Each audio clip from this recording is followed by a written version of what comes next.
Hi, how are you? You good? Yeah. You're on the call as well. Yes. Oh, yes, yes, yes, yes, yes. Yeah, yeah. Did you start at your work tomorrow? So, do you still? Yeah, we drive Tomorrow night.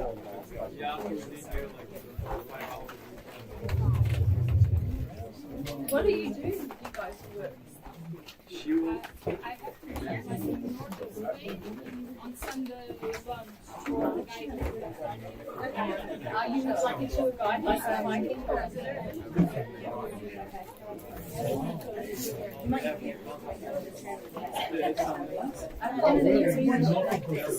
Yeah, yeah. We can all this way. How much time to reflect? Yeah. All the country people come from? No, just practice. You come from where? I live in Portugal, but I'm not from Belgium. But it's fun when they are full of people from all over the world. It's to live. It's just exciting to see so many different people from different origins come.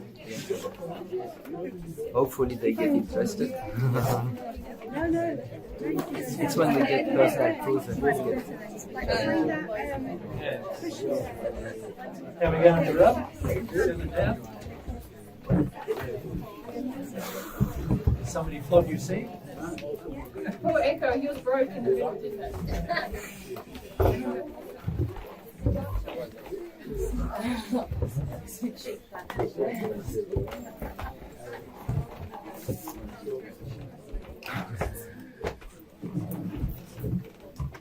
So, Elsa, is there a reason why you're in a seat? Because I need to be up high to take photos. Can you give someone else your seat? Is that okay? To Andy. Oh, yeah. To Andy. Give it to Andy. Next to Yvette. Next to Yvette. Oh, Andy, what one? You pick that one, Andy, no? Is that for me? Yeah.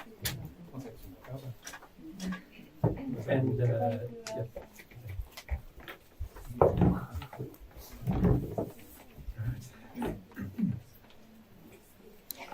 All right, what we'll probably do is go for about an hour and a half to about 2:30, and then we'll have another break, and then we'll probably 3 to 4 if you can bear it.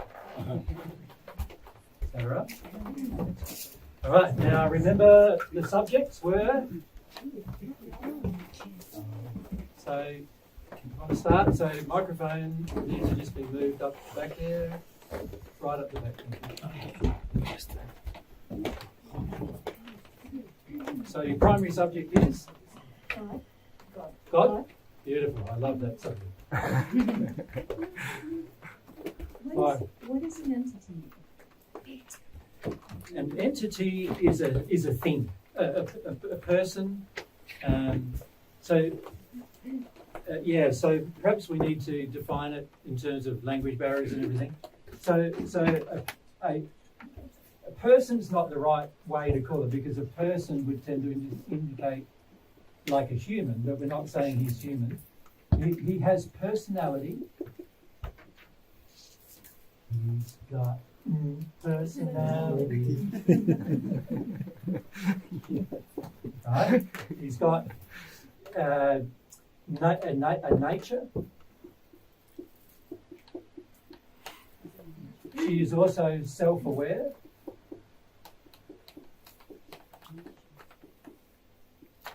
She existed before the universe was created, so the creator of all things.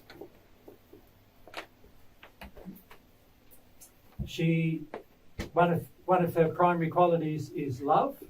So you could say God is the personification of love, but love itself is not God. Love is one of God's qualities. Does that make sense to you? So you can say that the soul, you can say that God is the great oversoul of the universe. The soul being the entity that is the personage of God, if you like. And And the qualities God has, so God has, you could say, attributes and qualities.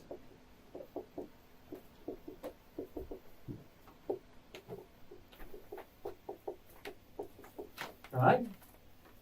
So love is an attribute of God. It's a part. It is a part of God, but it's not the whole of God. So when people say love is God, that is actually incorrect.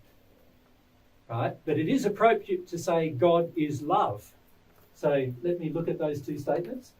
If I say love is God, I'm saying that a feeling is God. And that's not actually true. If I say God is love, or you could say God is the personification of love, that is actually true. God is love, in that one of the greatest of God's feelings is love. But love is just one of many feelings God has. So God also has feelings relating to wisdom, power, and lots of other qualities actually God has. So love is just one of the qualities of God, not the only quality of God. Make sense? Yeah. So God has, you could say, these attributes and qualities really are a part of God's personality and nature. So God does have personality, and when you connect to God, you start feeling God's personality. Feeling what God loves. In other words, you start feeling what God loves and what God doesn't like very much as well. God has dislikes as well, things that he does not agree with. And a lot of human creations God does not agree with. One of those creations is sin. Sin is a human creation. In other words, every time we act out of harmony with love, we are sinning. God didn't design us to do that. We chose to do that. God designed us with the possibility of doing it, but we don't have to do it. So you could say God, as the designer, designed the human also, which brings us to the human soul thing there, right? God designed the human to be able to communicate with God. So God actually has the ability to communicate with all of God's children as well. God also established all of the laws of the universe. So you could say every law God created is an expression of his personality. Right. God nurtures. Many of you don't feel this yet, maybe.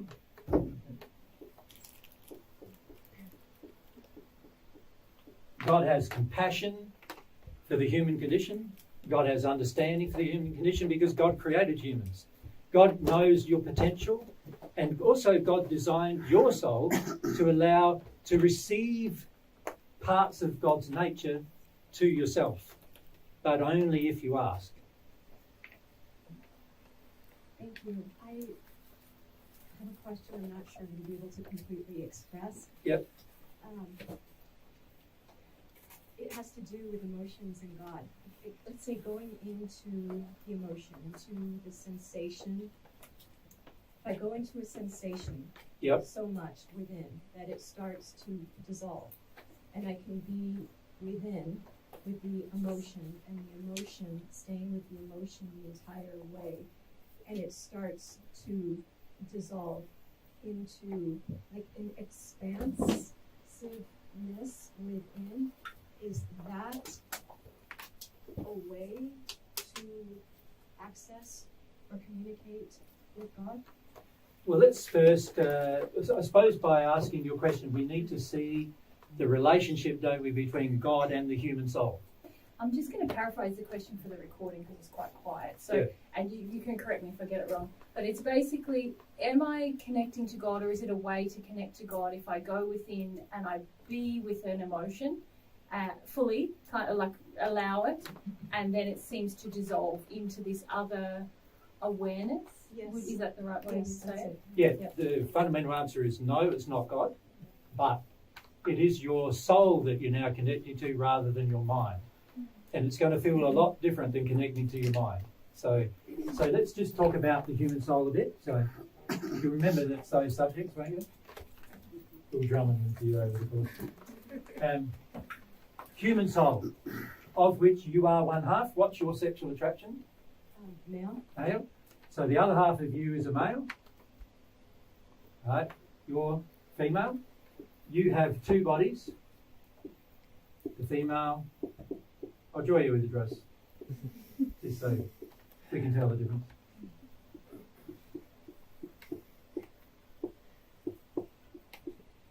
Physical body, spirit body,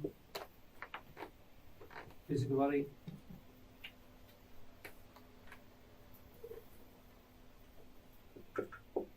Spirit body. This is your soul. This is the thing God created. Your emotions exist here. And they get expressed through connections that occur between your soul and your bodies. When you tune into your emotion and allow yourself to feel the emotion more and more and more, you are starting to recognize that you are not these things. You are this thing. So in that place, the soul is much bigger than the bodies. It also has much higher capacities. It has greater senses than the bodies have in every area. It has the ability to communicate beyond the speed of light, which the bodies don't actually have initially.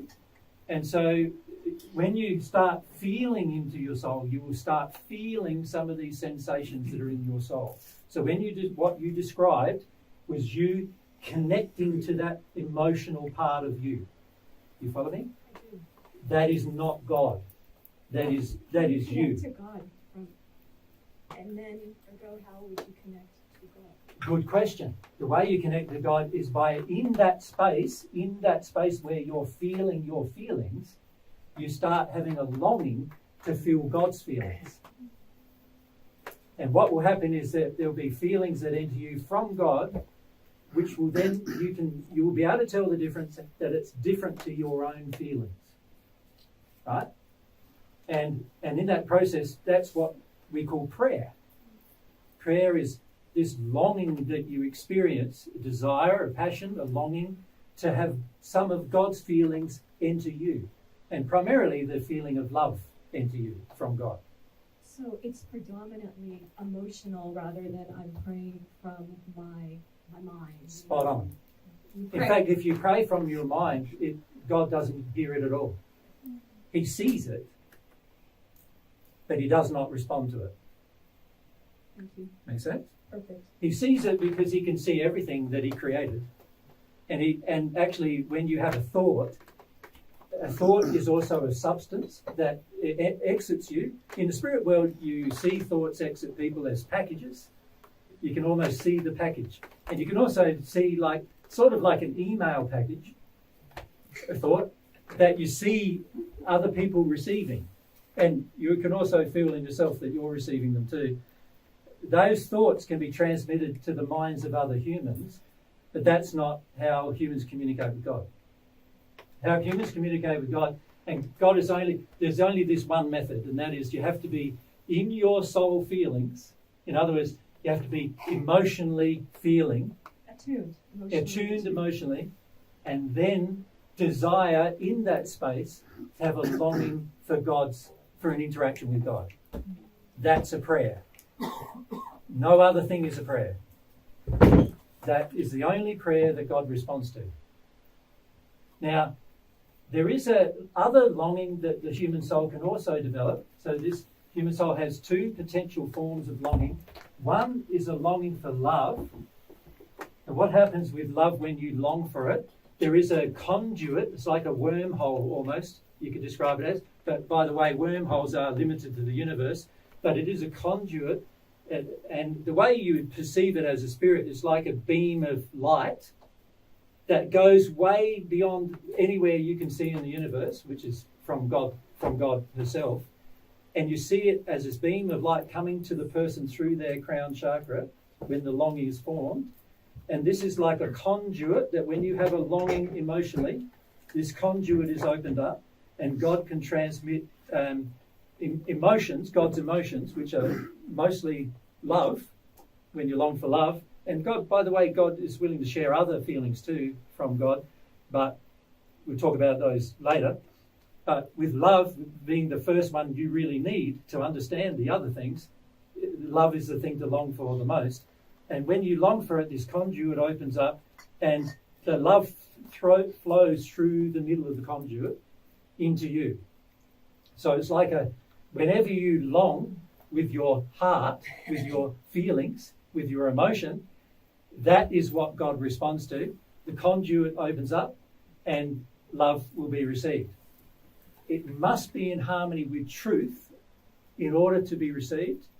So it has to be sincere. You can't fake it. You can't sort of fake it till you make it, that kind of thing.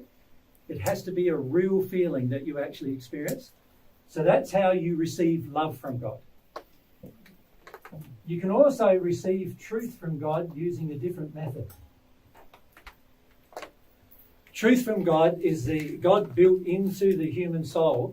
So this thing here, not the bodies, but the soul, God built a mechanism called the conscience. And the conscience is a mechanism via which God can share truth with you. The same thing applies. It has to be emotionally experienced. You have to want the truth. You have to long for it. You have to want to seek it. And that's the law of God passing anything to you. It has to be based on sincerity. It has to be real. It has to be something that you really feel. But you can feel a longing for God's truth, and God will share that truth with you. So, you can even ask God about God. You can ask God about how the universe is designed. Now, there are some limitations of truth, and that is God can only share with you the amount of truth that you're able to interpret at the time, and that's going to depend on how much of God's love you've received.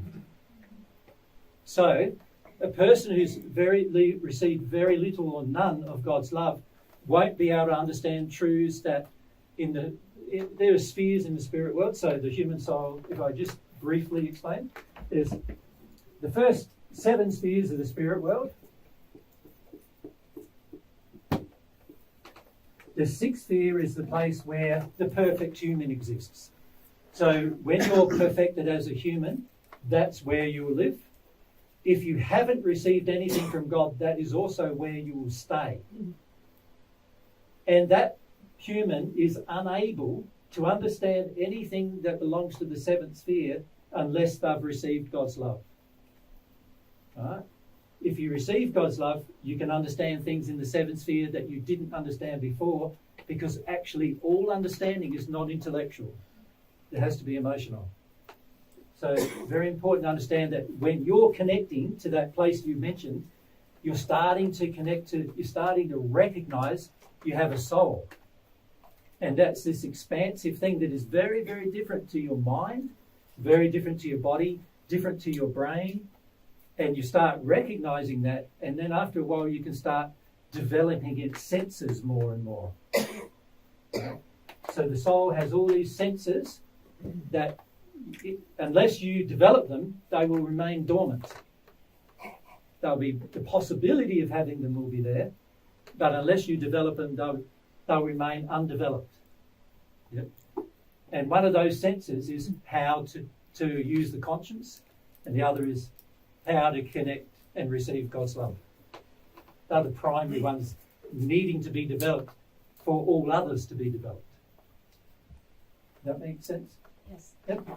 So when you're connecting to yourself and feeling that expansive feeling, you are feeling yourself more, which is great.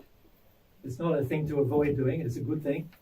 But you're not yet connecting to God. In that, when you're in that place, you can have a longing to receive God's love, and you will feel God's love enter you from outside of yourself, and it'll probably overwhelm you emotionally. You'll probably start crying and start getting even more emotional if it happens. And initially, that's the case for all humans, because we're in a condition of sin, and so there's confrontation between God's love and the sin that exists within us. And that usually causes most people to cry, and that will probably continue until you're in the 8th sphere of the spirit world, actually. Yeah. Every time you receive God's love up until the 8th sphere, usually you will cry. Yeah. Thank you. Just in front of you. Yes. Subject matter. God. God. Does God or has God ever learned anything? This is a very interesting question, because what God has shared with us and spirits who have been in a similar had a similar history to ourselves is that God's nature is infinite in its nature. So in other words, every quality is developed to an infinite degree, which would tend to suggest that God never had to learn anything, and that God doesn't learn things because God already knows everything. By being infinite in nature, it automatically presumes, infinity presumes that he knows everything, that anything that could be known. Now, people ask me how that can be the case. I've got no idea.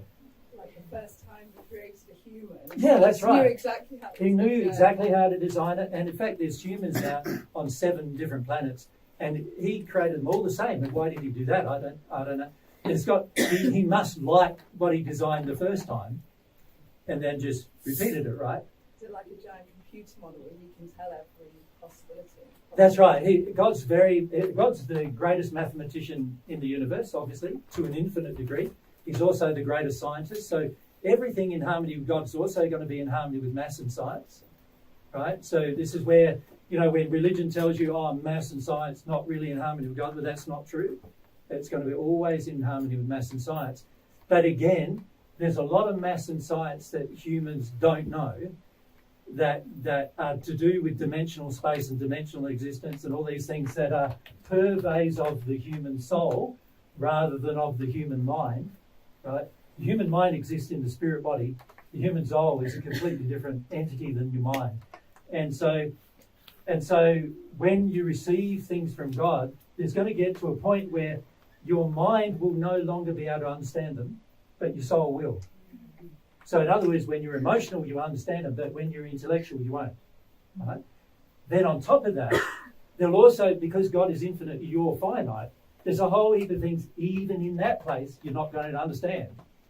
Because God's infinite and you're finite, there's only a certain amount of information that can be given to a finite creature compared to what's infinite.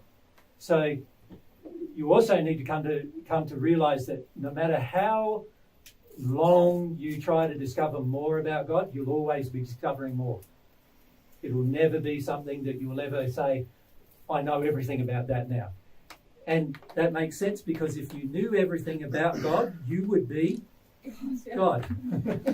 Are we inside God right now? Are we inside God? Yeah. Well, is everything inside? You got to remember that everything God created is outside of God as an entity. However, it appears to the people who have progressed to the union condition, they've discovered, obviously, there's 7 souls that have progressed to that condition. It appears to those of us who have that there are whole heaps of things or information available that are only available when you reach a certain condition.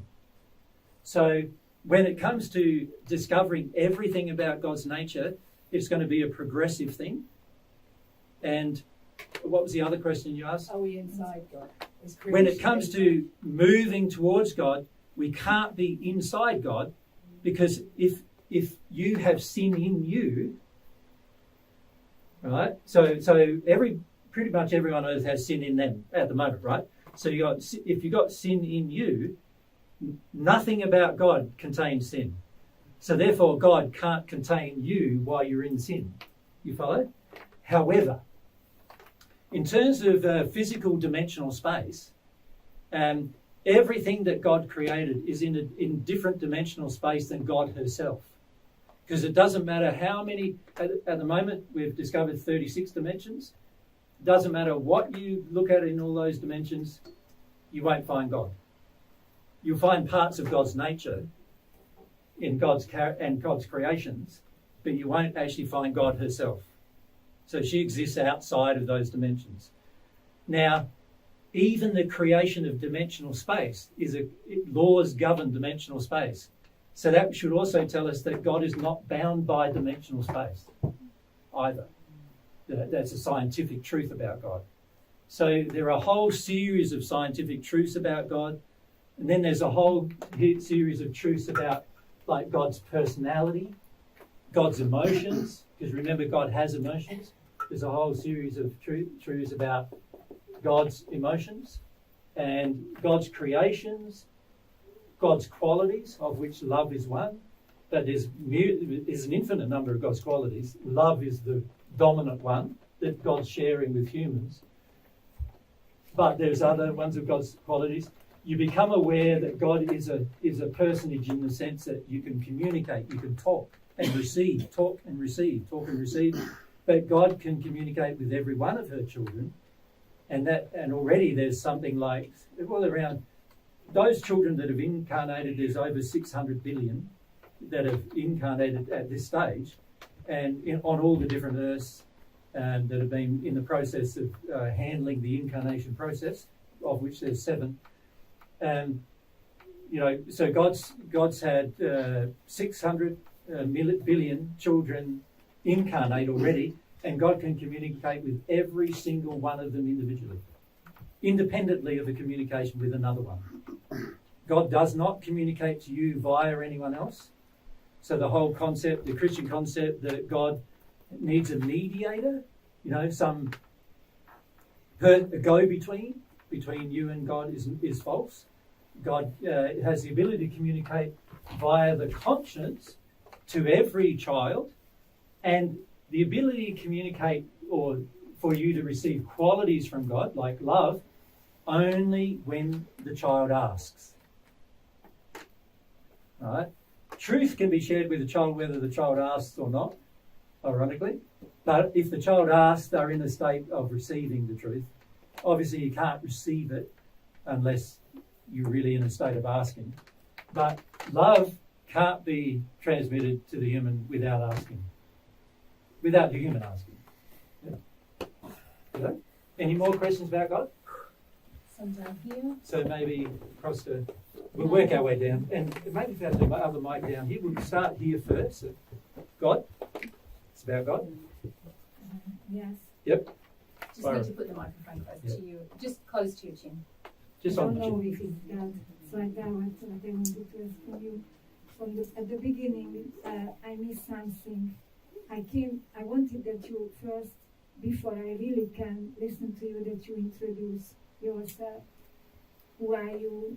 Because it's not a small fact what you are saying about yourself. Yep. And I know there are a lot of videos, but I did not want it to see. You say that you are Jesus, the reincarnated Jesus here in front of me, and she's Maria. I'm not reincarnated though. No, but that was in the description.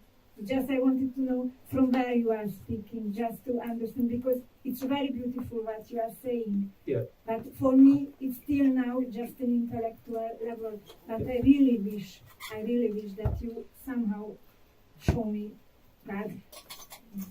Well, I think it's two things you're really asking, isn't it? You'd like us to say who we are. Yes. So Jesus and Mary Magdalene. Yes. But are you also saying you'd like us to show you? to prove that. Okay, no, then Because I that's- don't want to prove. Yeah. Then I just, how come it that you wake up? Did you have a glimpse? Because I was also in Bethlehem. I went extreme. It was my biggest wish to meet Jesus in this life. Yeah. And now maybe it's the opportunity that I have it. Yeah. But yes, no, I But understand that. happens. Who else feels this way? Is there any of us that? Nobody No? else?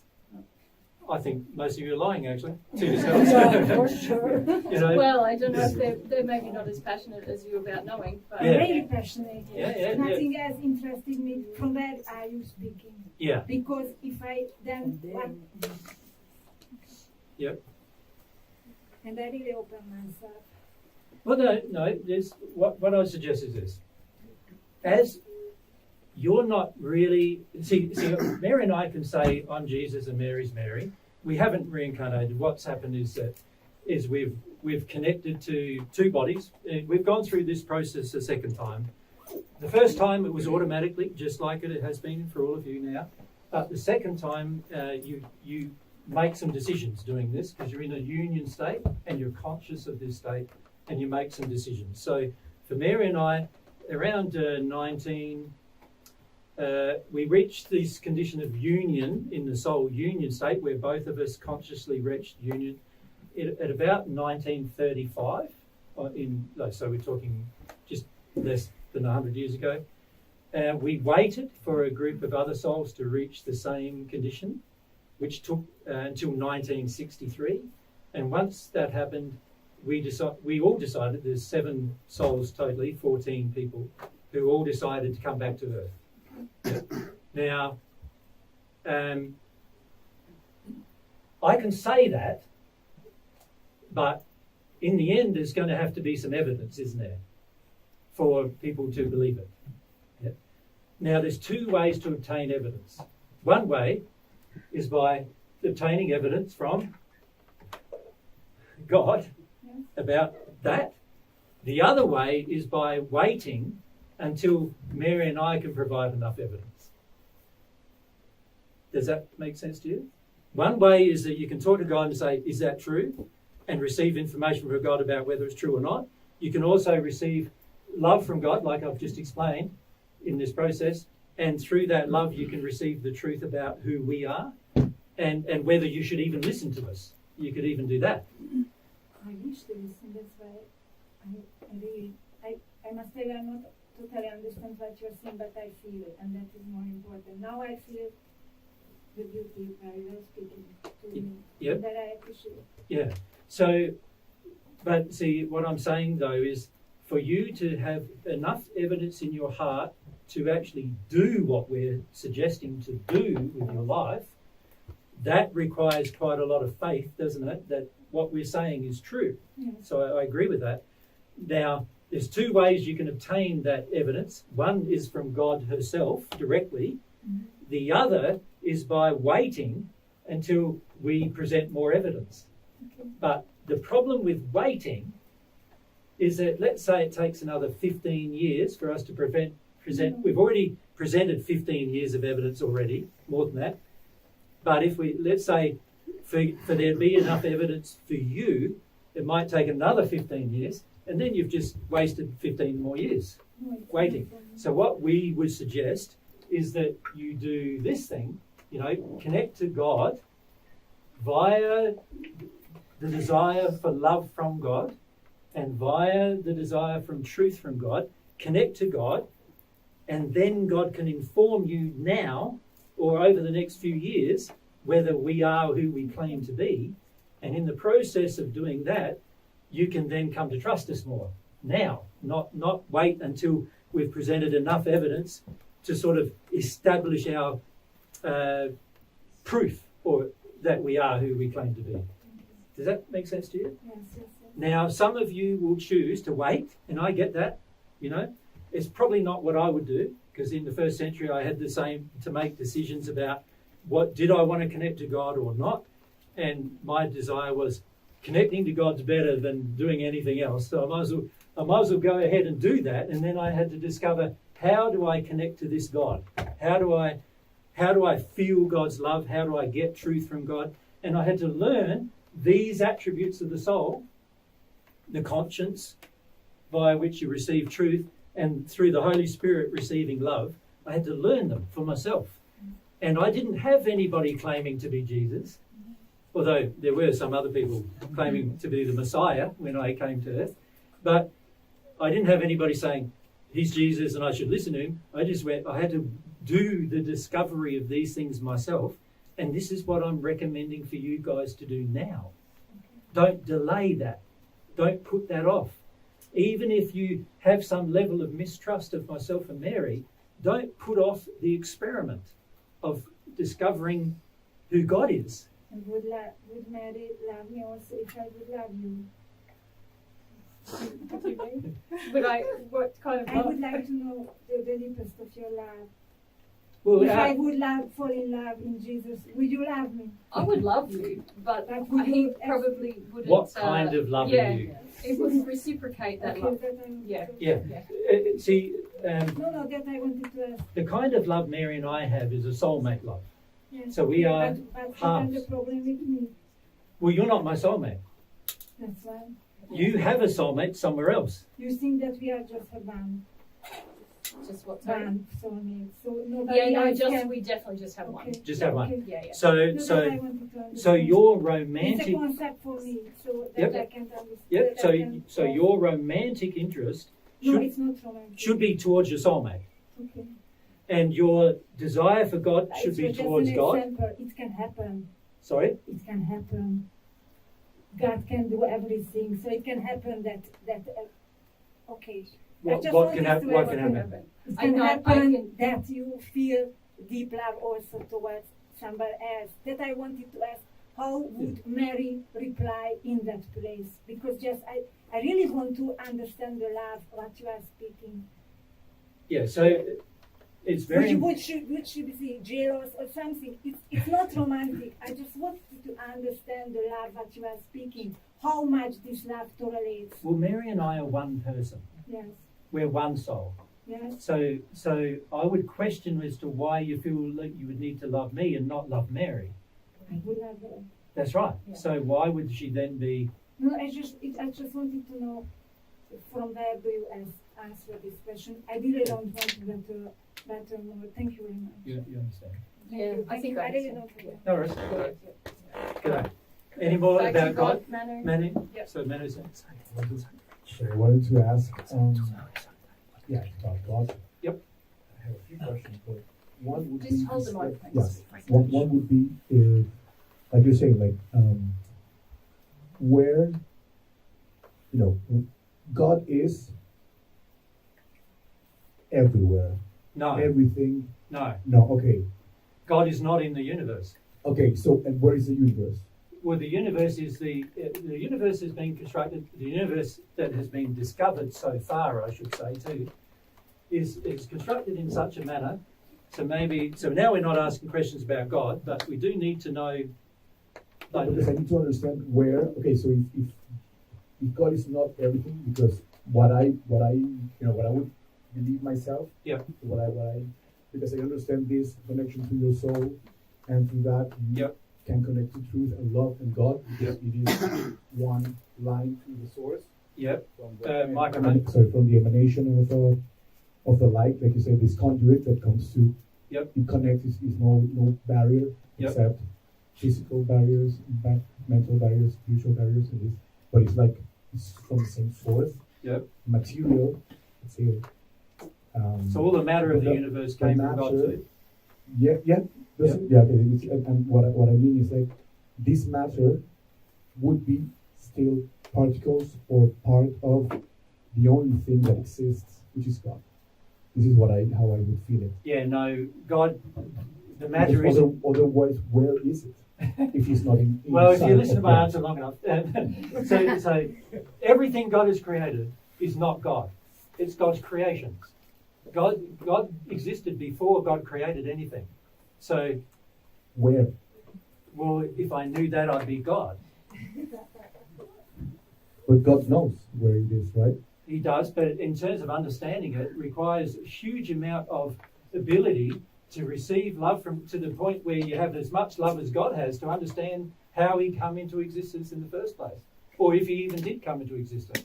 At the moment, the information given to us from God is that God did not come into existence. Now, how does that work? I don't know, but I don't know because I'm not God. All I know is that God does exist. God is an entity. God has characters, attributes, all of these self-awareness, all of these things. God wants to give me love. And the only way I can understand more about God, and by the way, God is the most complex knowledge anything about God is the most complex knowledge of the universe. It is far beyond anything that exists in the universe. The universe actually at the moment is not infinite. It's finite, slowly expanding, but finite. And when I say slowly, it's like expanding near the speed of light, but finite. Expanding, but not God. God existed before the universe was created, and God will, if the universe ever collapses in on itself at some unknown point in the future, God will still exist. Yes. Right. And this I think is God. Yeah. all of this is God. Yeah. Everything is God. It's only But God. no, It's the only universe God. It's itself only is God. not God. It's only God. No, it's a It's no creation of escape. God. It's no escape. From Him, from Well, anyone, is you and the I entity, the big entity, the biggest entity there is, right? The only entity powerful enough to understand everything and Yeah. and go beyond our understanding, Yep. infinite or finite, Yep. and opposite to that, back and forth, no escape. Yeah, but Menno, Where is it? What is the material? What's your What issue is the here? compound? what's your issue here? Why can't? No, because why separate God from everything? If you- Well, because how clearly, do you, if you look at how do you everything, separate? Are you you are asking you questions, from but they're not God? waiting for answers. from Yeah. God? You know. Well, you're making statements and you want to force those statements on me, but you're not listening to my answers. If you're saying that So- God is in everything, There's little point answering it. let's isn't look at everything. Everything is not very good. Not all things are very good. Like if God was everything, that would mean your sin Then is what God. is the other thing? You see what I want to understand? What is the other thing? What is it? God What I want to created understand. things, and so those things are God's creation. They're not God, but God, you can see evidence of God in those things, Yep. but they are not God. Correct. And then we, as through that incarnation process, remember we said one of the biggest gifts you get through incarnation is free will. Then you get to create things within the bounds of what God has created. You can create things Within Now- the laws. within the laws, within the universe, within the, And physical, you can also spiritual, and create things emotional. that break the law, Yeah, you can try and break the law a which lot. is sin. And there's a lot of pain and suffering in the world as a result. Now, that's not a part of God. And never That's will a part be. of what we created. And that's a part of the learning process that God designed so that we could come to understand ourselves and come to understand love.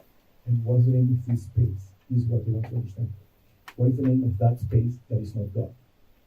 The universe we live in, you mean? Or, Yeah, for example. yeah, Well, we could use that as an example. None of the universe you live in is God. Not a single part of it. It's And what is it? it's a creation of God. It's God's creation. So we And could what call is it the, lots what of is the, let's say the container? It's inside of what? It's not inside, as far as we're aware, not inside of anything. It's It's not inside. of It's God. definitely not It's inside of God. So it's like my thoughts are not in my head. Let's say that. No, your thoughts are your creations, so of course they exist inside of you, right? This is what I mean. Your This is my thoughts. creation. It's Yeah, just but inside of me. So God's that's how I creations are not God's can, thoughts. So, I would. I mean, it's a question. It's not like I'm really trying to understand in this case that if we separate the universe from God, was it container? Manu, of God? can I of- say something to you about? You say you're trying to understand, but you've got an emotional thing going on at the moment. What's the emotional thing going on? what is the worry? What's about? the worry you have? What's the fear you have? What's the No, is that I think that connection towards my soul. Well, at the moment, you're not connected to it. You're connected to your intellect. So, what's the worry? It's not really a worry, but I think that for me to understand, or Can I, because I do can I believe, explain to you what's totally going? believe in God, and I'm like so like fulfilled by it, and Do you know? Yeah, but do you know what? I'm This so happens connected to a it. lot when we have an emotion of fear. Yeah. We run to our intellect and we're like, I can't understand, I can't understand, I can't understand, This I is can't what you're understand. doing. And the fear is driving that process. Correct. And it's the fear that we need to deal with in that place. That's right. That's why Jesus is asking, what is And the what would be the fear to? What would be to what? well, it seems to relate to something about being outside of God. I'm not afraid of being outside of God. And then why is it very difficult for you to accept that you're outside of God?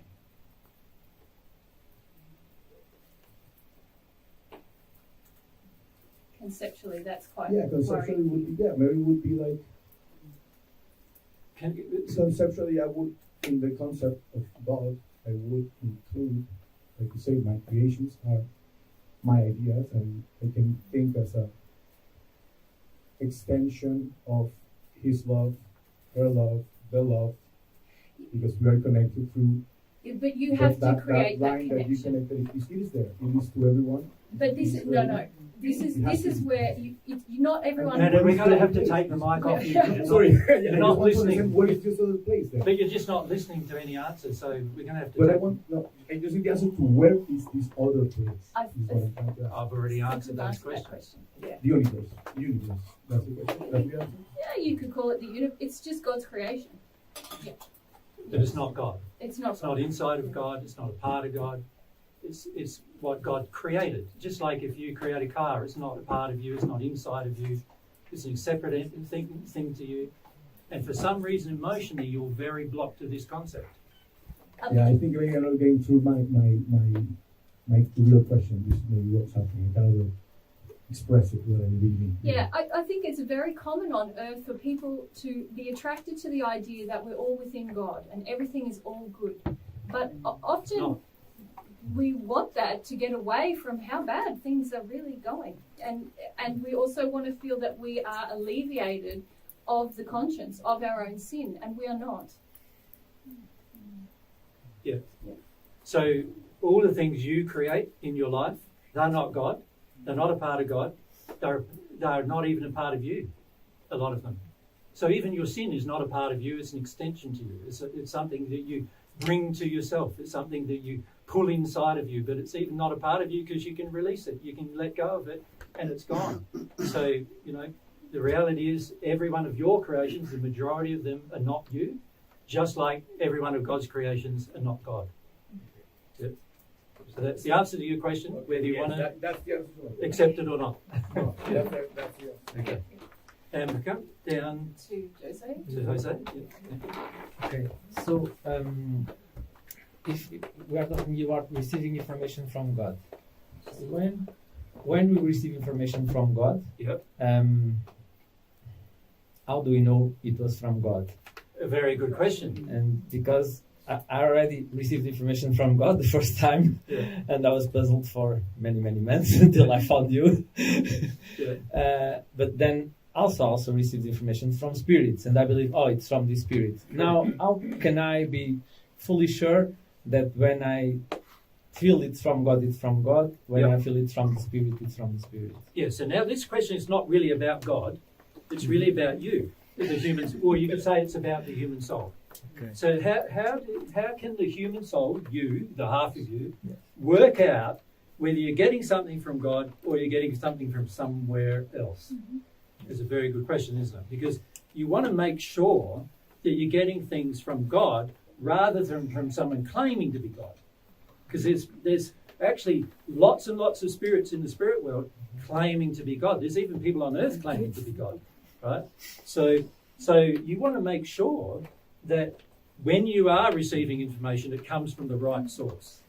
Isn't that true? Yes. Yeah, so how do we do that? Good question. Any ideas? So do you have any ideas? What is that? For me, it's emotional. The first time, it was a unique feeling because Yep. it was like I can remember the second that I didn't know nothing about it, Yep. and 1 second after I knew a ton of information that I puzzled myself like, Yeah, but that How could can come I from the just know spirit, this? couldn't it? Because I don't know. the spirit has emotions. Yeah, you Okay. have emotions, don't you? Yes, Yep. And when you die, are you still going to have emotions? yes, Yep. So every spirit has emotions. Whenever anybody passes from earth, they go into the spirit world with emotions. And some of those emotions are sinful, and some of them are very good. Some of them are very loving, some of them are very unloving, but you still have them. but you said that the information from God, the truth, goes straight to our conscience. The spirit can also put the information in our conscience straight, or no? Not via the conscious, no. But Okay, they it's do like have a conversation. There are mechanisms in the soul that allow you to communicate with other people, and those mechanisms that come through in your physical body, they appear to be coming through around your hypothalamus, your base of your brain. That's where you receive most information from spirits. If you're receiving intellectual information coming from God is through the crown in terms of location, But spirits can feed information to you, claiming to be God themselves, and also they can claim anything, just like you can claim anything. And right? spirits can project feelings at you to make you feel guilty, and sometimes people confuse that with the conscience. Yeah. Yeah, so your question still remains, doesn't it? Yes. How do I know the difference? So let's so we remember that these are our bodies, but I'm just going to rub them out for a moment. We just focus on the soul for the moment.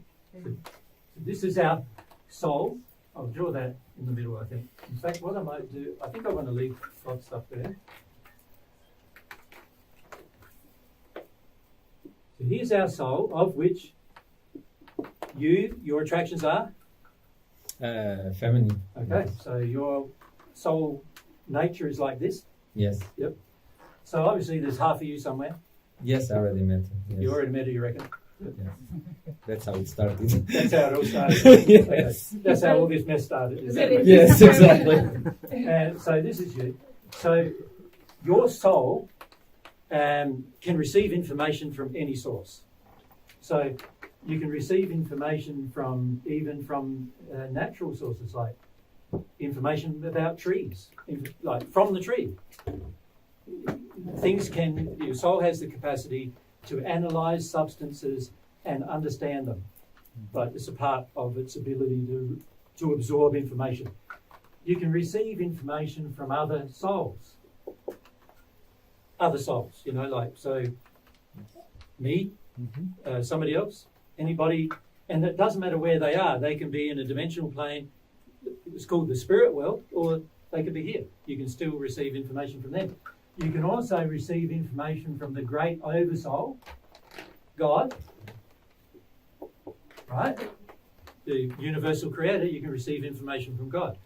And the real question becomes, when I'm getting this information, how do I tell that the source is what the source is and whether the source is good? Now, that's sort of two different questions, aren't they? One is, how do I tell what the source is?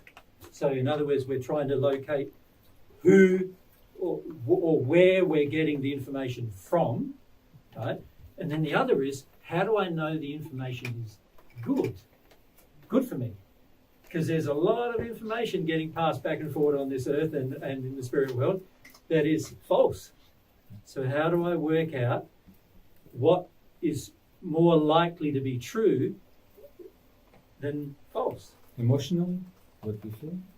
Well, let's look at the mechanisms you have available to determine that. Firstly, as we raised last week in our discussion with the group last week, there are primary principles via which you can determine whether something is true or false.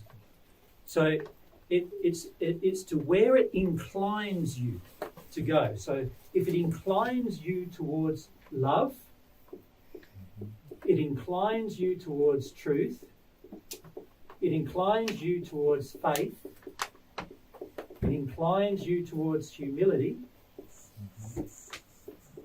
and it inclines you towards taking action on those qualities,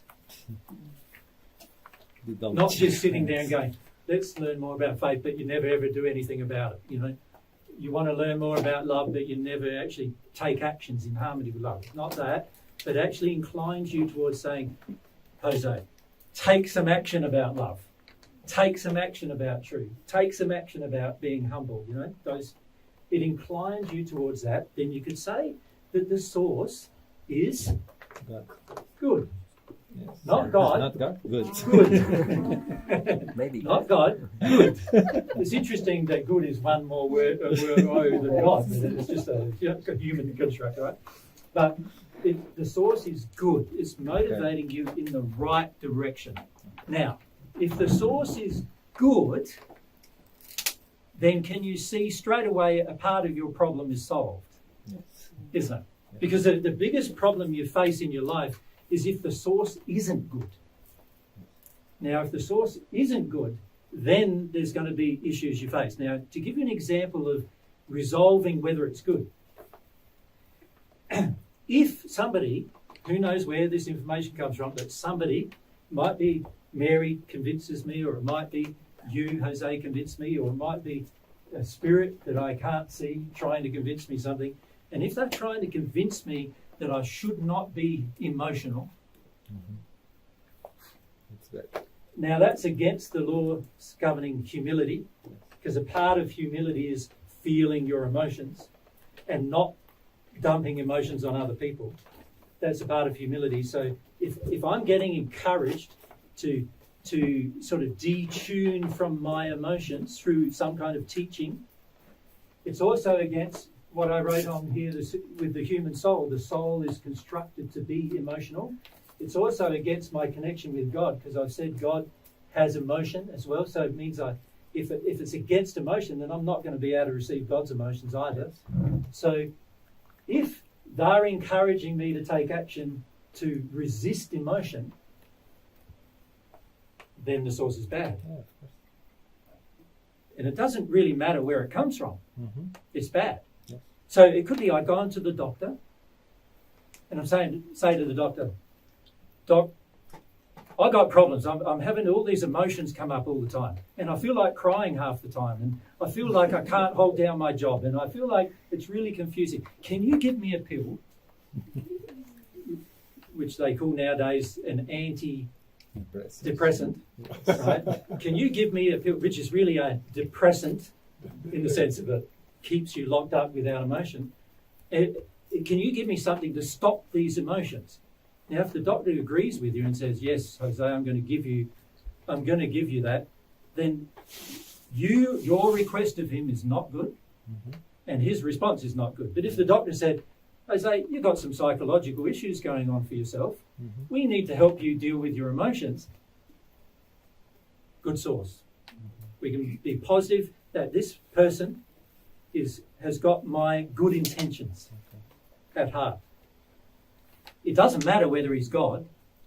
Obviously, if we're talking to him, he's not God, right? If we can hear him in our ears, he's not God either, by the way. So if we're talking and hearing him, obviously not God, but his intentions are good, and he's pointing me in the right direction, in a good direction. So that solves most of my problems. So the first thing we must say is that if a person encourages us towards what is good, then you could say we should trust them more. We should allow ourselves to listen to them and analyse what they're saying and make some decisions about what they're saying. But if the person is pushing us towards anti these things, then obviously it's quite obvious we should not be listening. And if we do listen, given the fact that all of God's laws are governed by love, and we do listen and we do something unloving, it's going to be to our own detriment, right, if I do it. So naturally, very first thing I need to determine is whether the source is good, not whether it's God. You understand? Yeah. So a lot of people go, how can I determine whether it's God versus something else? And I go, well, that's not your problem. Your problem is determining whether it's good first. All right? Now, all of God's intentions are good. All right? So everything coming from God is going to be good for you. All right? That is true. But there are also spirits who are in harmony with God, that everything coming from them will also be good for you. All right? Any celestial spirit, any spirit at one with God in love, you can confidently trust their feelings and their assessments. Of course, the difference is God knows everything and they don't. So that's the only difference, really, isn't it? God's infinite. Yeah. God has infinite love to share. God has infinite information.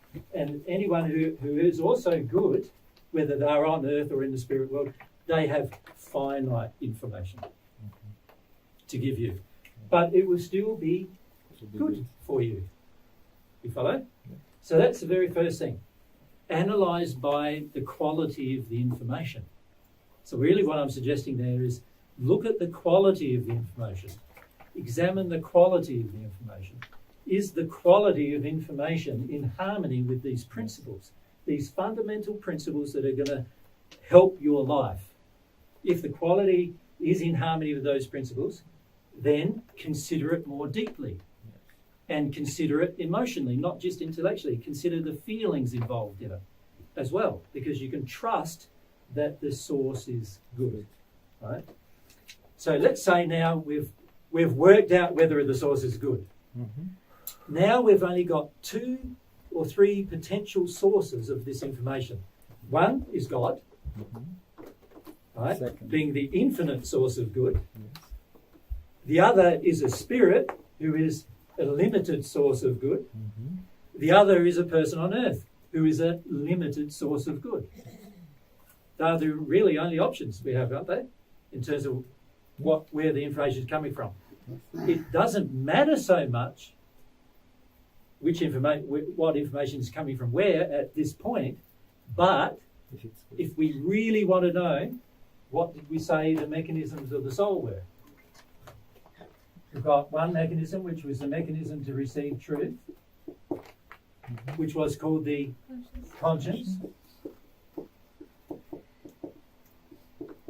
which is dealt with by me having an emotional longing for that truth, and then the truth can come from God directly to me about that thing.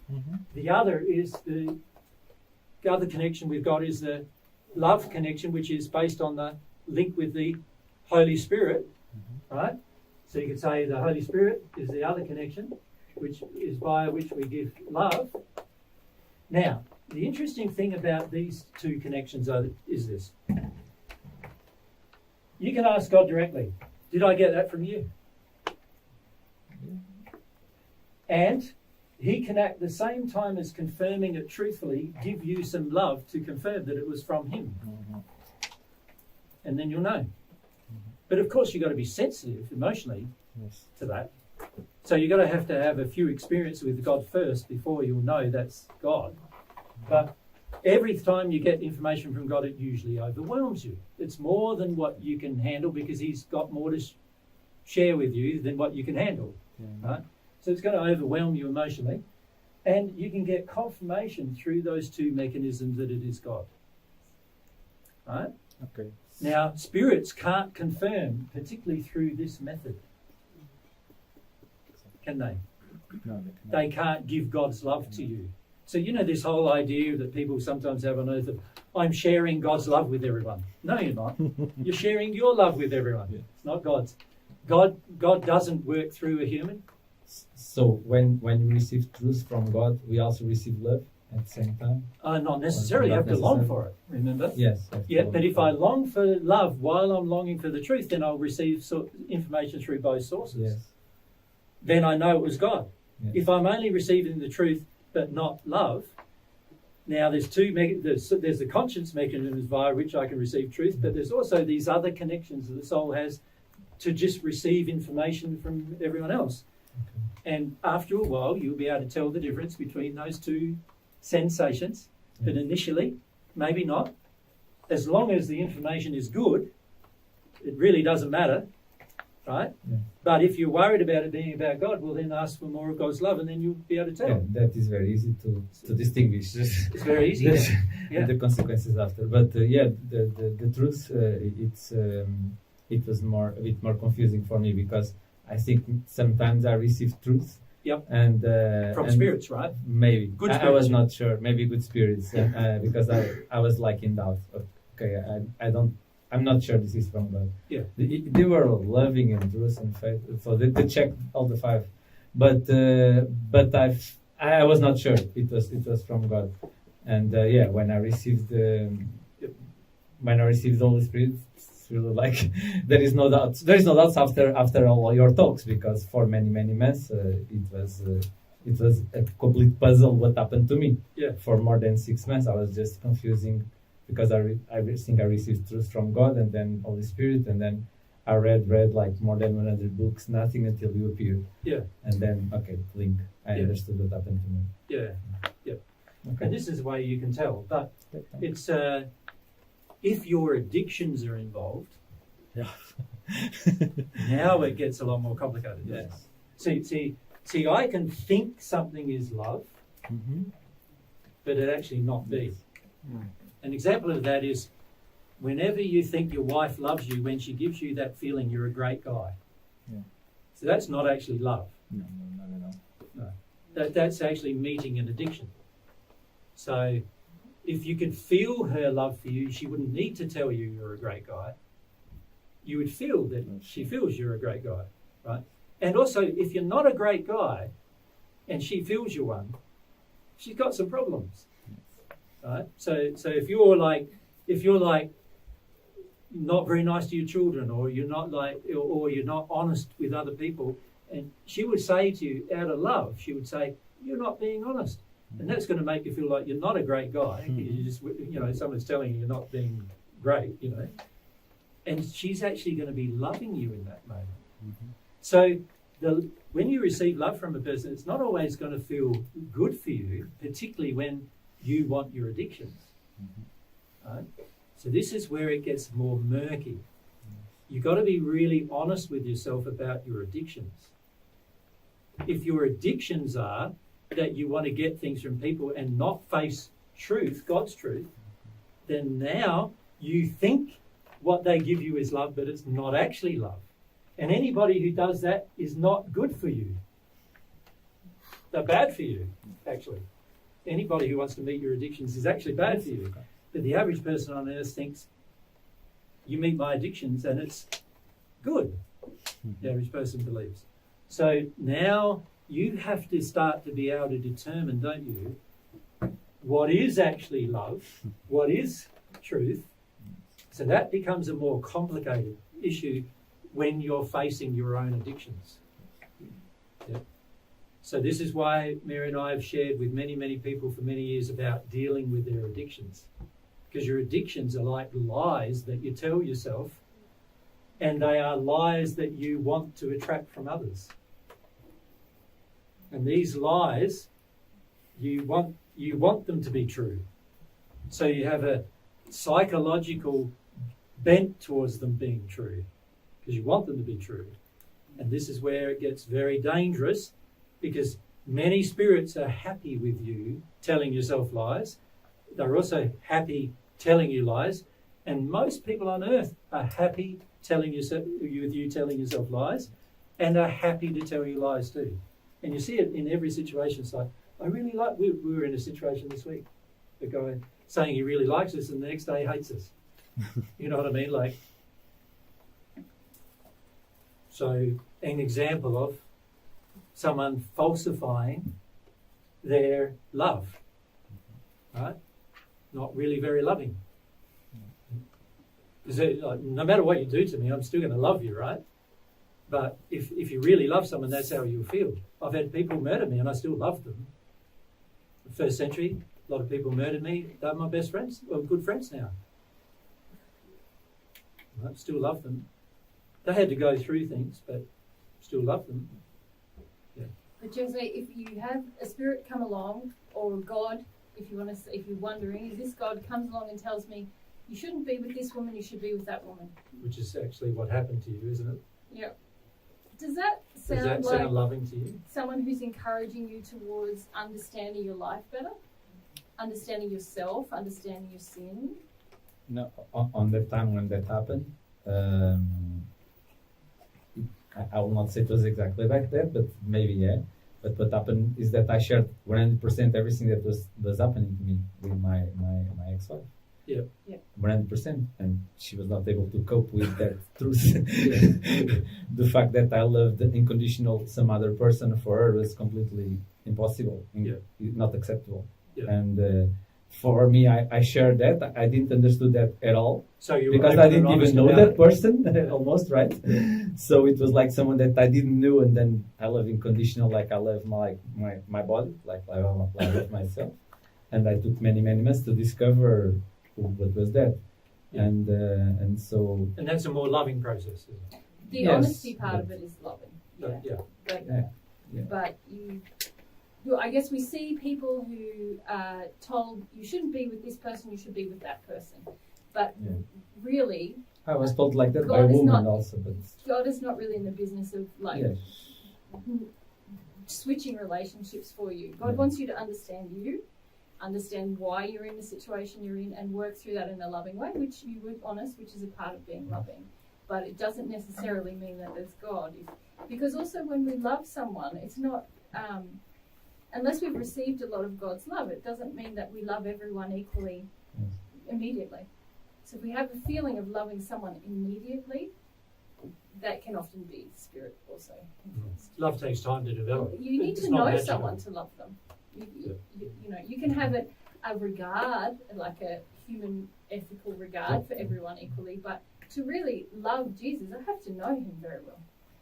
But when you met each other like your half, that is not cannot happen like a spiritual connection also, something like that, or it's for sure spirit influenced. It is. If you come from a space of sin, you'd have to consider that it would be probably, wouldn't you? Okay. If you haven't solved most of your addictions with the opposite gender, which you have not done, and they haven't resolved most of their addictions with you, which they have not done, then what's influencing the decision? It's easy for a spirit to just come along and say, you're their soulmate, bang, bang, break up the marriage, whatever. And it's easy for you then to just go along with this pre-arranged thing that's being arranged by a spirit, but is it a good spirit? Okay. Right? Now, that's something you would have to determine. But can you see? You would need a lot of self-analysis and self-reflection and be critical, wouldn't you, with yourself to actually go, am I acting out of addiction here, or am I acting in harmony with love? Now, the problem with addictions is they're going to tell you they're very loving. Right? You know, a man who's drinking alcohol all day, he's a drunkard, he's telling himself, alcohol is good. It's very loving for me to keep drinking alcohol. My own grandfather was an alcoholic. He drank 5 litres of port every day. Most of his entire life. He died when he was 56 from his kidneys and liver failing. But he told himself every day, this is nice for me. This is good for me. It's loving for me to go out and get my flagon of my 5 litres of port every day and to drink that. He told himself that. You can convince yourself that something's loving when you're in an addiction. And this is the danger. So what Mary's suggesting is you haven't experimented with the danger. All you've done is you've looked at the metaphysics of it all and the amazingness of it all and all these other things and been seduced by it to a large degree, but you're not looking at what is the actual what are my addictions with women, and have I dealt with them? And what is the new partner's addictions with men, and has she dealt with them? Because it took Mary and I, it's probably taken us a solid 12 years to work through that. Yes. And I had 5 years alone before that to work through that. It's not going to be easy working through that. It's difficult. Yeah. And so a lot of people who find it very easy, we are very suspicious of. I didn't find it easy at all. Yeah, I understand. But you can see what we're saying, can't you? Yes, Yep. yes, Yep. yes. Yep. Yes, thank you. And if we go across to here, over.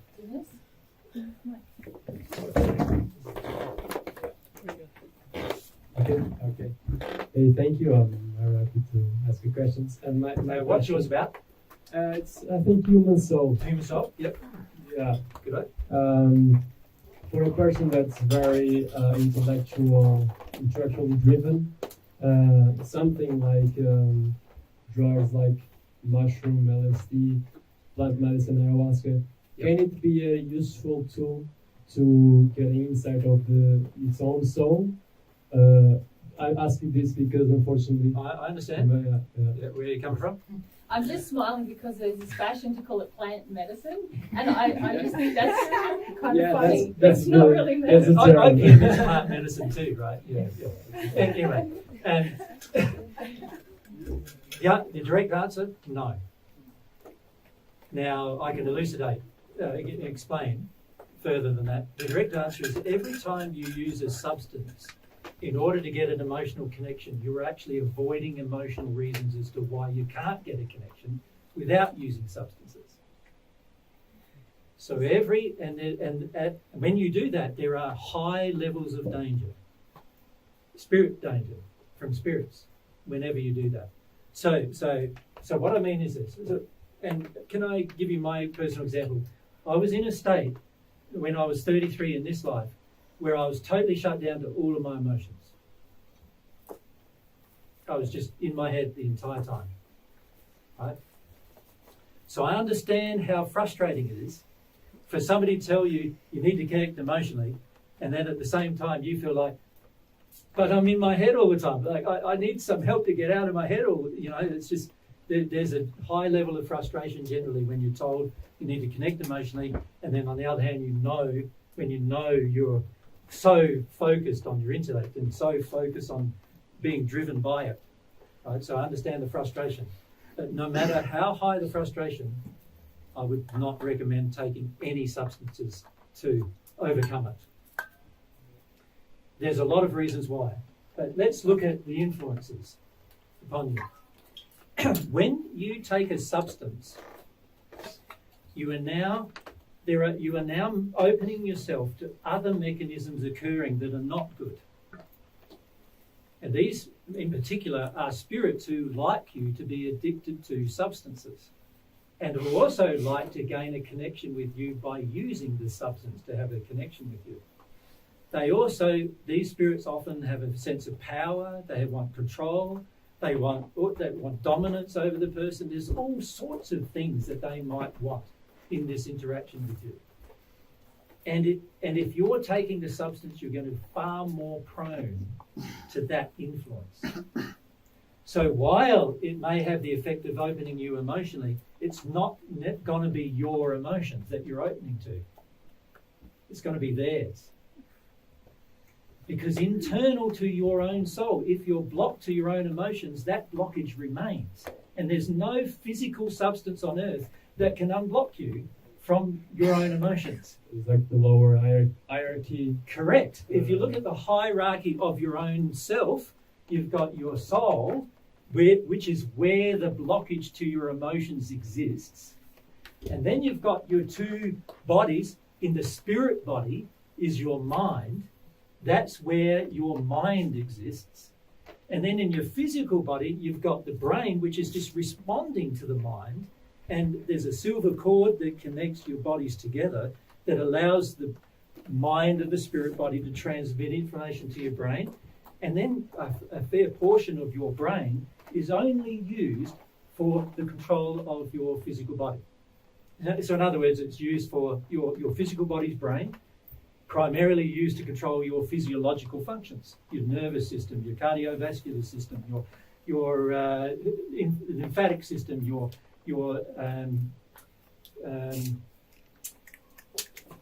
hormonal system, right? And all of these systems are controlled by the physical body's brain, responding to the directions that are coming from the actual mind in the spirit body. Now, if I'm taking a physical substance, what thing am I affecting? Just the physical functions. Correct.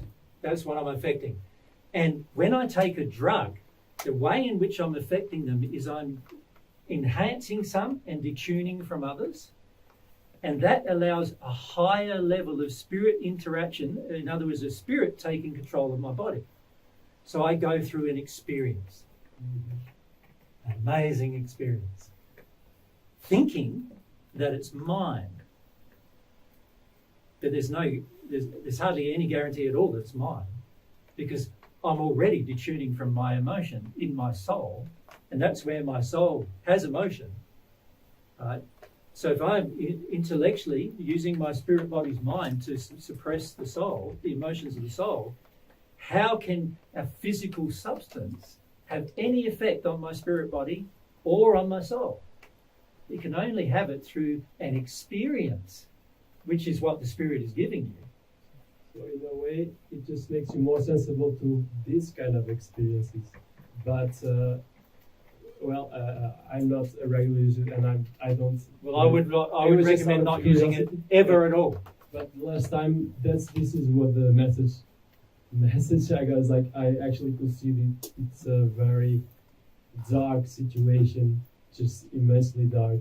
And there I saw, okay, maybe this is true. It's true that it is so dark. Yeah, see, a lot of people who have these experiences end up connecting to quite dark spirits, and they share with you their experience, their life, their feelings, and their experience often is very dark. It's not reality, maybe. And well, it's not your reality; it's it is their reality frequently, and it's a very harsh reality that they're facing, and they have the experience through you, so that you share. But in the process, it makes you start to believe, doesn't it? Things. It makes you start to believe. Well, what if that's my experience? Or what if that's how I am? So if they give you a nice experience, you go, "Oh, I'm better than where I think I am, where I actually am. I think I'm better than I am, or I think I'm worse than I am." And both of those places are damaging to you, because if you think you're better than you are, you're not going to do certain things to progress. And if you think you're worse than you are, then you'll get down on yourself, and you probably won't progress because of that. It's not a good reference. Not a good reference. No. So any drug at all, and by the way, I'm going to include things like coffee, chocolate, they are drugs, alcohol, as well as these more potent drugs, are modifying you physiologically in order to avoid emotional states, not the other way around. They're not helping you into them. Make sense? Yep. Now, some of you take these things regularly, and there's a lot who have emailed us. You know, we get thousands of emails a year, and there's a lot of emailers say, "What you say about drugs, that's not true," and not, and okay, like when you hit the spirit world, you'll see what I'm saying was true. If you don't want to believe me now, you see? Yeah. So if we go mic here, and then if we have the other mic over there, just keep your hand up. So. Yes, it's referring to the conversation you had with Jose. Jose. It's Jose in Spanish, Jose in Portuguese. Oh, okay, Jose. Right. And also what happened last weekend with Nita. With Nita, Nita, the spirit we talked to. Yes. So we did some channeling last weekend for those of you that weren't here, and we talked to a spirit called Nita who believed in reincarnation. And he passed, and then he learnt that there was no reincarnation. So it's got also to do with what you say about connecting and asking for God's love through the Holy Spirit. But Nita is not the Holy Spirit, right? And there was the question raised had to do with the love, tremendous love. You felt a lot of love from him, didn't you? Yes. And it raised this emotional response. Yes. And this response has been observed in many different situations that was considered to be connected to God. Yep. And so how to... In other words, you considered them to be connected to God? Is that what you... Well, let's say, I don't know what to say, but the highlight love, I don't know. So you're saying... you've had that experience many times where you feel emotional, you feel love. No. I've had that when I kind of go to this space, which I did it the way you describe might very well be the soul space. Yeah. And feeling overwhelmed, but I know it's not a low sadness. I know it's really somehow that the question was raised and it was said it's because you received love. It totally could relate to that. But how to distinguish a high spirit and Holy Spirit? It's just the only way we've got to discern where the information comes from, let's say, or even the love, is going to be through emotional response. No? So how to... just calm down for a moment. Yeah, because you're getting all panicky, right? And that's not helpful. But so you're worried. No, yeah, maybe. Yeah, you are. Maybe It's not a question. Yes, yes. To mistake where things come Yeah, from. why are you so worried? Uh-huh.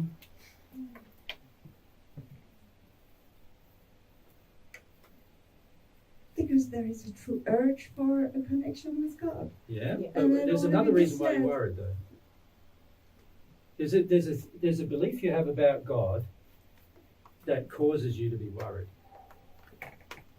No, I don't know if it's a belief about him, because obviously things that are shared here. Not a question either. It's Ah, okay, I don't know.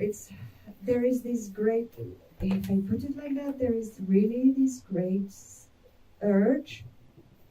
I agree with that. To I'm not talking about that. I'm saying there's a reason why you feel worried about this question now. You weren't worried about it last week so much, but once you had that because experience, suddenly the concept of the name of Holy Spirit came, and suddenly I thought, oh no, I don't know.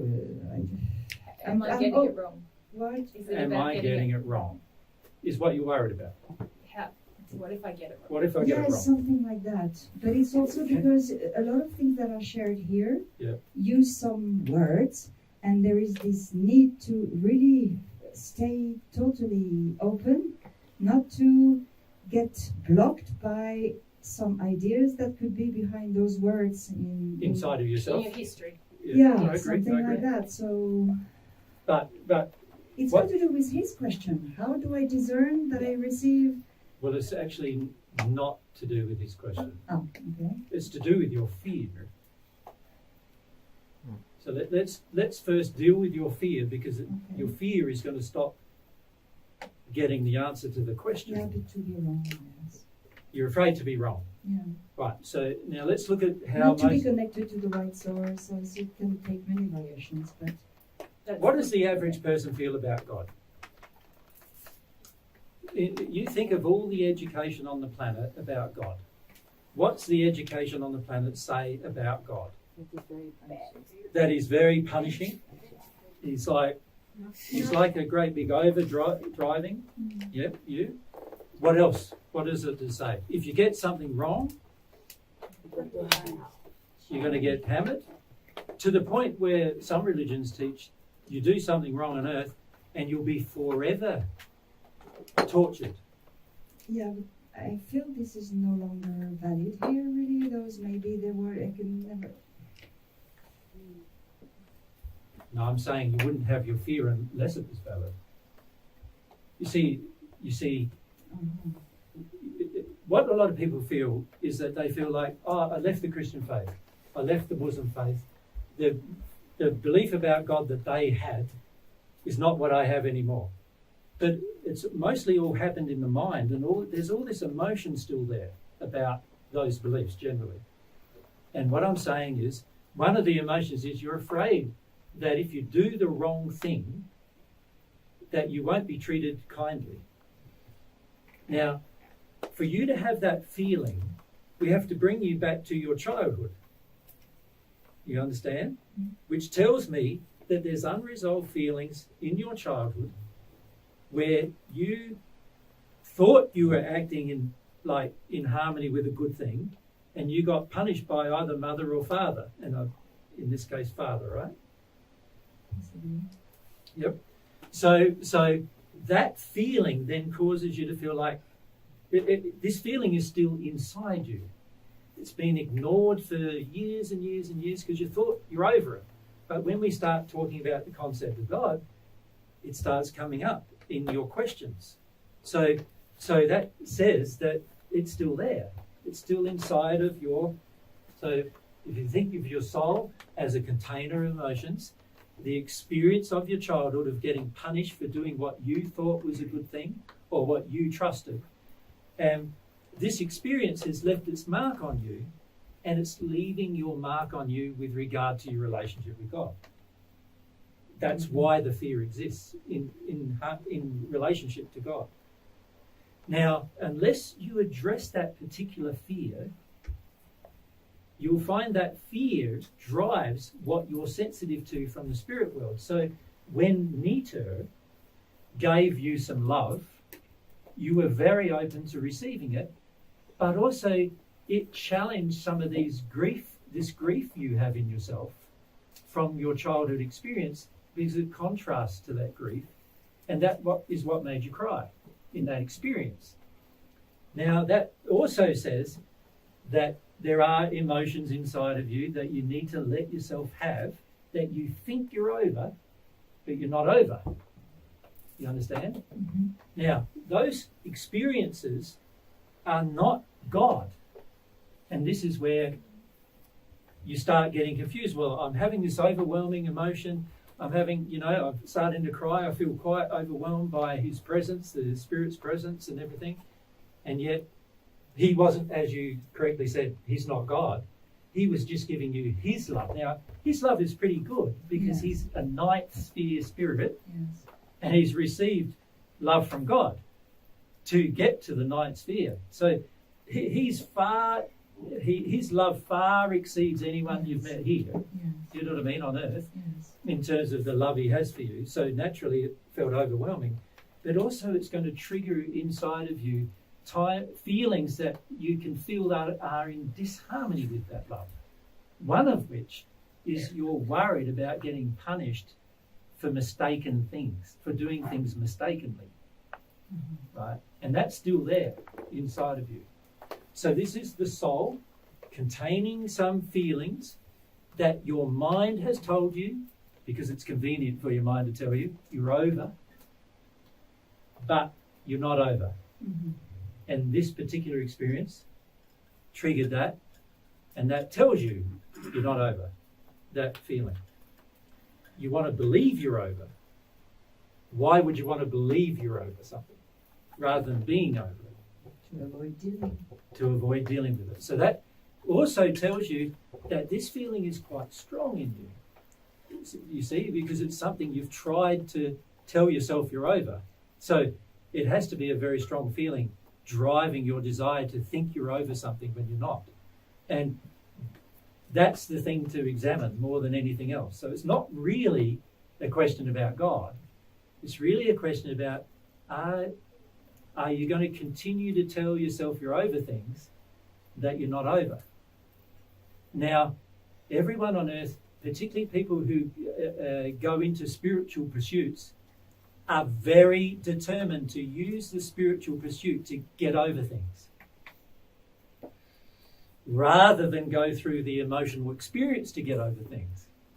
So what we see often when we're visiting places is we see people telling themselves they're over things, and they're not over those things.